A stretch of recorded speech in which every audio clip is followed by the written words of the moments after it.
Next part of the basic illumination model is the intensity attenuation. So as see, this is again the simple concept of illumination model which affect the intensity of the particular light intensity of that particular surface. So as radiant energy from a point light source travels through the space, okay. So light source is there, whatever your light, simple bulb light or the sunlight. These are travel through the space, correct?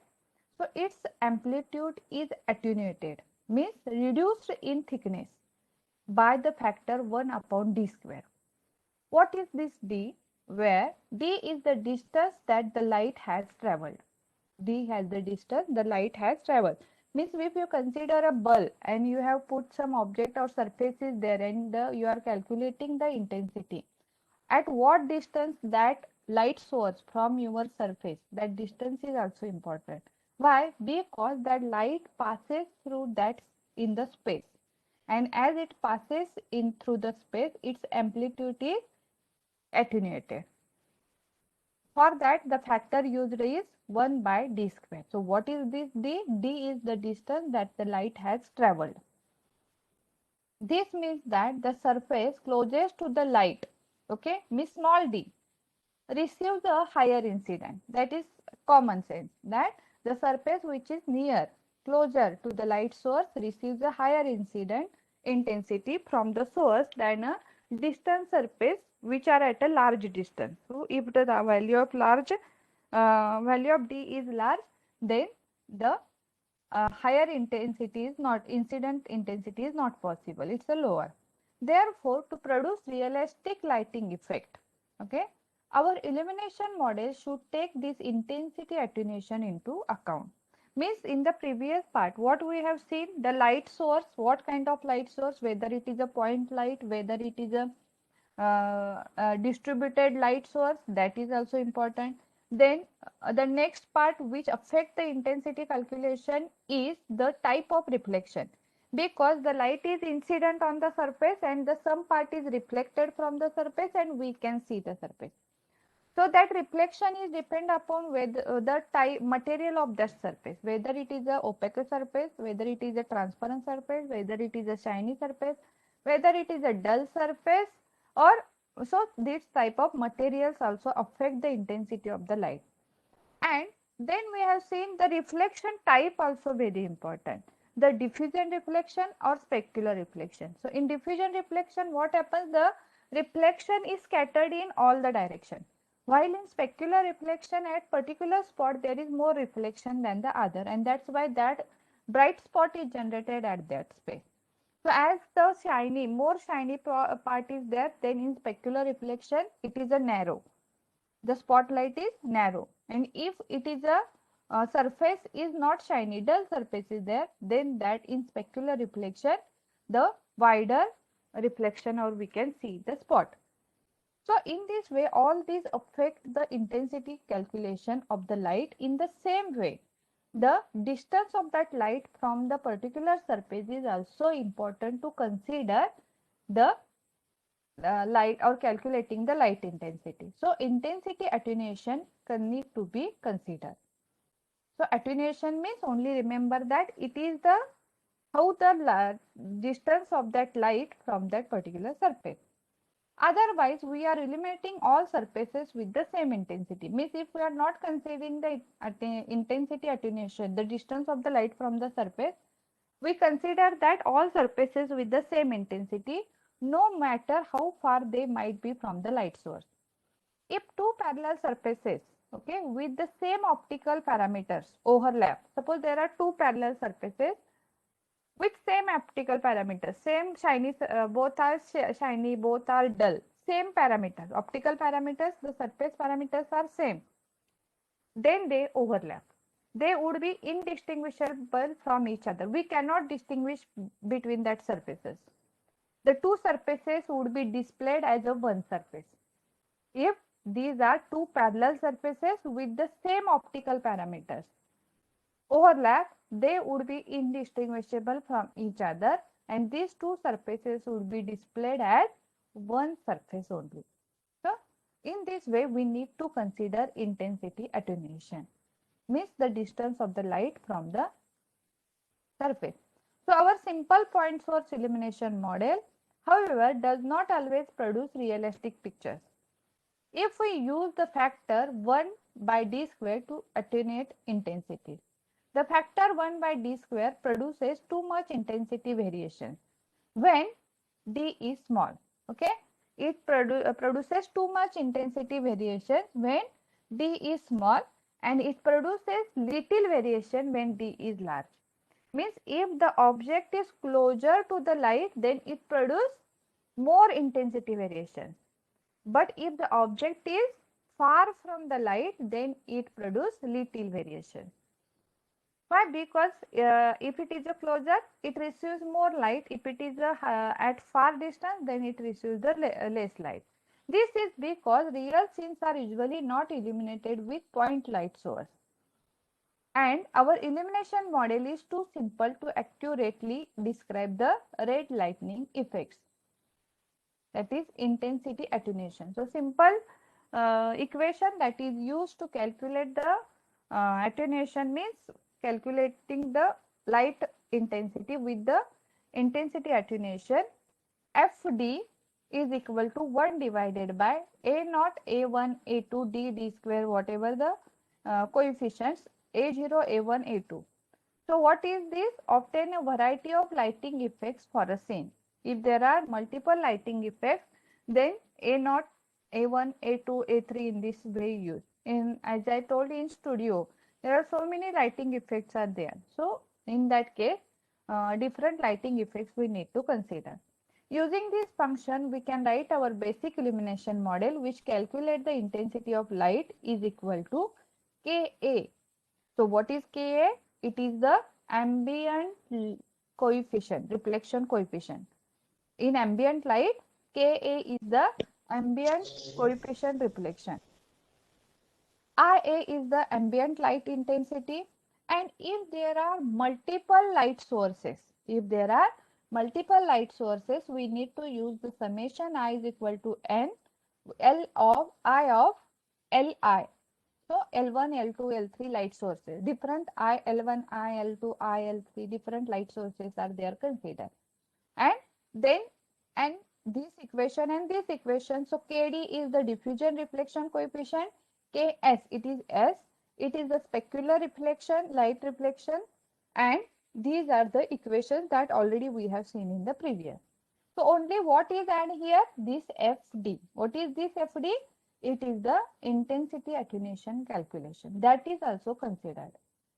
Means first initially see, we start with ambient light.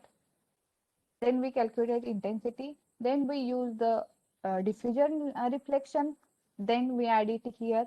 Then we consider the specular reflection, add it here. Then we consider multiple number of lights, Lia, Ili, that is L1, L2, L3 light sources. And then here we consider the intensity attenuation, and this is the function for basic illumination model. Considering all these things together, ambient light, diffusion reflection, specular reflection, number of light sources, multiple light sources, and intensity attenuation. Where di is the distance light has traveled from light source I. Multiple light sources are there, then Fd is also multiple values if there are multiple light sources. Now the next, up to this what we have seen, all these things together. Now color consideration, that not all the objects are black and white, correct? So colors are there, that it now we are not considered anywhere what is the color of that surface. Only we consider the color of light, white light, red light, etc. But the color of that surface is also important. So one way to set the surface colors is by specifying the reflectivity coefficient as 3 elements. So we know that 3 elements R, G, B. So all the colors are generated with these 3 basic colors. So the diffuse reflection coefficient vector, for example, would be have RG components, RGB components. So KDR indicate diffusion reflection with red light. This is the coefficient for diffusion reflection with green light. KDB, diffusion reflection coefficient with blue light. If we want to object to have a blue surface, okay, we select a non-zero value for KDB as a blue surface. It is ranges from 0 to 1, that we know that it is ranges from K values are ranges from 0 to 1. So if we want an object to have a blue surface, then we need to select a non-zero value for KDB ranges from 0 to 1.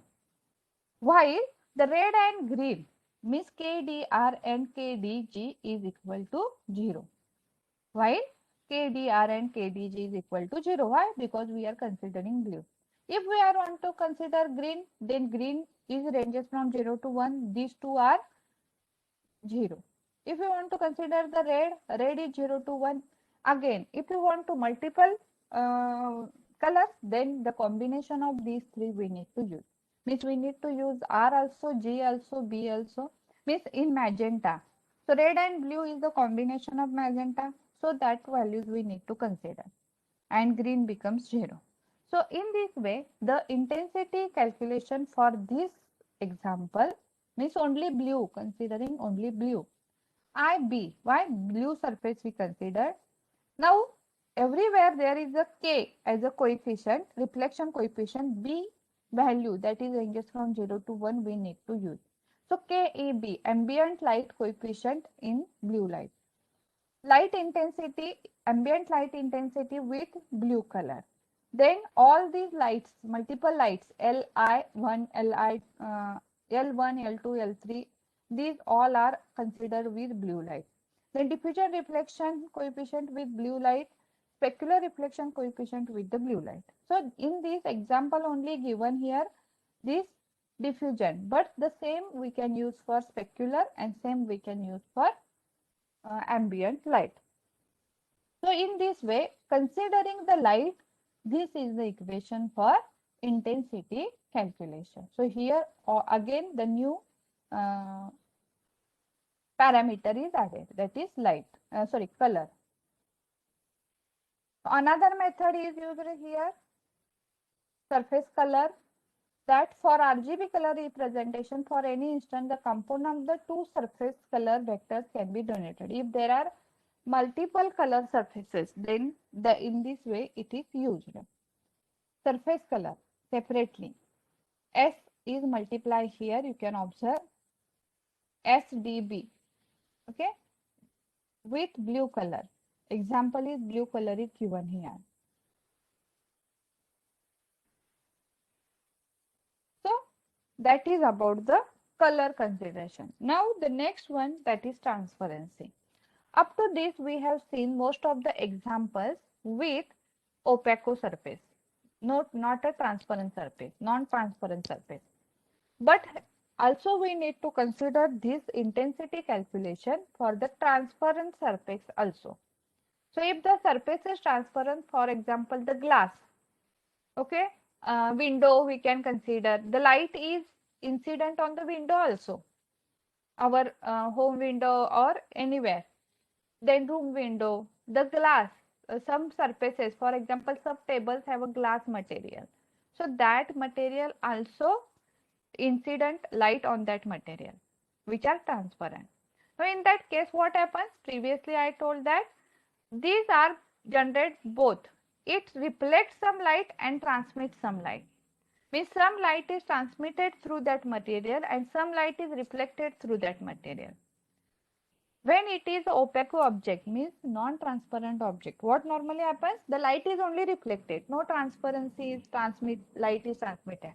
But when the surface is non-opaque or transparent surface, then some light is reflected while some light is transmitted, and that is shown here in this diagram. So in this diagram, what is, suppose this we consider as a surface, transparent surface, and the light is incident here. Actually it is somewhat confusion. I think it is written here transparent object. So some light is here and some light is reflected and some light is transmitted. Okay, some light is reflected and some light is transmitted. Okay, So here from this glass, suppose this is the glass, this is the incident light, some light is reflected, you can observe here, and some light is transmitted. The relative contribution of transmitted light depends upon the degree of transparency of the surface. Means how much transparent that surface. The transparency of all the subject is not same. As the opaque surface material is not same. Some are rough surfaces, some are shiny surfaces, some are dull surfaces. In this way, when we consider a transparent surfaces, the transparency is not same.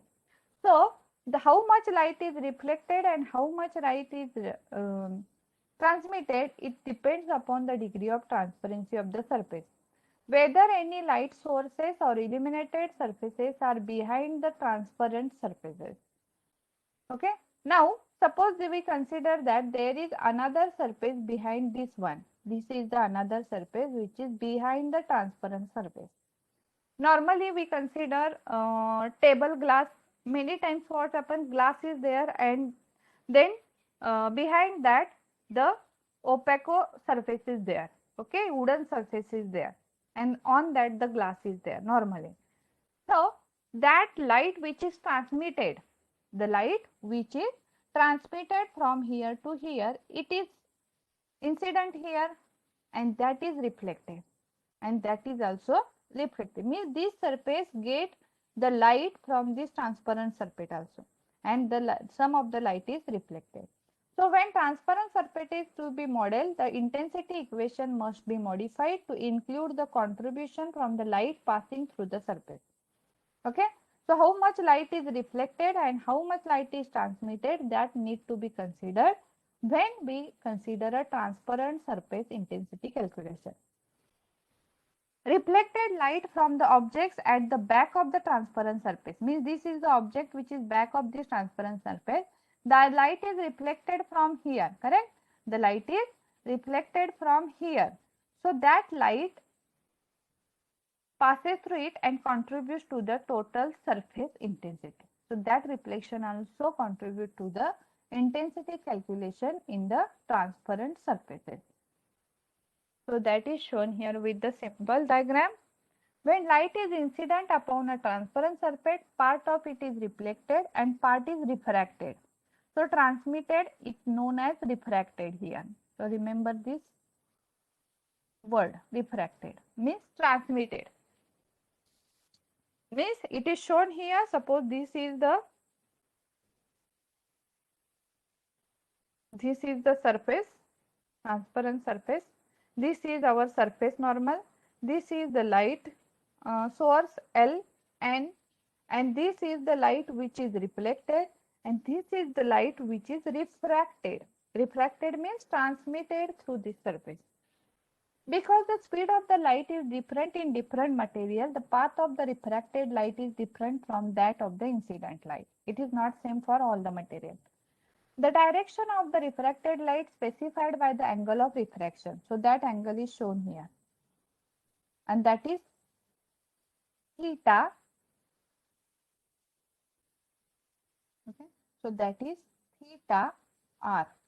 R is the refraction. This is theta I. Correct? Angle of reflection is theta I, while the angle of refraction is theta r. It is between the surface normal. You can see in opposite way surface normal is there and in between that angle is theta r, which is the angle of refraction. So, using this angle of refraction theta r is calculated from the angle of incident theta I. So, reflection angle and the refraction angle. So, theta r is calculated with the help of theta I. For that, this equation is used. Sin theta r is equal to nu I, nu r, this one. Okay. Depends upon again the surface, curved surface, plane surface, triangular surface, all these things are considered here. So, using that, this equation with the Snell law. It is a Snell law for transparency to calculate the angle of refraction. One example is shown here. and then this is the equation. Unit transmission vector T is calculated here with the help of this sin theta, and then with that calculate theta r, cos theta r, and in this way. These are only the equations. Now the last part of basic illumination model, that is shadows. Now up to this we consider only the surface, only the object, but when the object is incident to the light, many times shadows are created. We can see our shadows in the sunlight also. So sunlight is again a big light source, one of the example of distributed light source. So in sunlight we can observe the shadow of each and every object. In the room light also the shadow is created, but that shadow we are not considered till now. Now what is the effect of that if a shadow, that we are going to see here. Hidden surface methods can be used to locate areas where the light sources produce shadows. So hidden surface methods. Hidden surfaces means in this example, these are hidden surfaces, means these are the shadows which are created, you can observe here. These are the shadows which are created by this triangular. By applying a hidden surface method with a light source at the view position, we can determine which surface sections cannot be seen from the light source. These are shadow areas. Okay, we can determine which surface section cannot seen from the light source. These are the shadow areas. Once we have determined the shadow areas for light sources, the shadows could be treated as shadow patterns and stored in the pattern array. All shadow areas, see in this figure, are surfaces that are not visible from the position of the light source. So incident light is from here, and these are shadows are not visible from this light source. These are called hidden surfaces. Shadow patterns generated by hidden surface method are valid for selected viewing position as long as light source positions are not changed. Means if we change the light positions, we know that shadow is changed. In our sunlight also, if we see the shadow in the morning, it is different. When we see it is in the afternoon, it is different. And when see we in the evening, it is different. So as there is a change in the position of the light, we can see the change in the shadows. So we can disclose shadow areas normally with ambient light intensity only. This is about the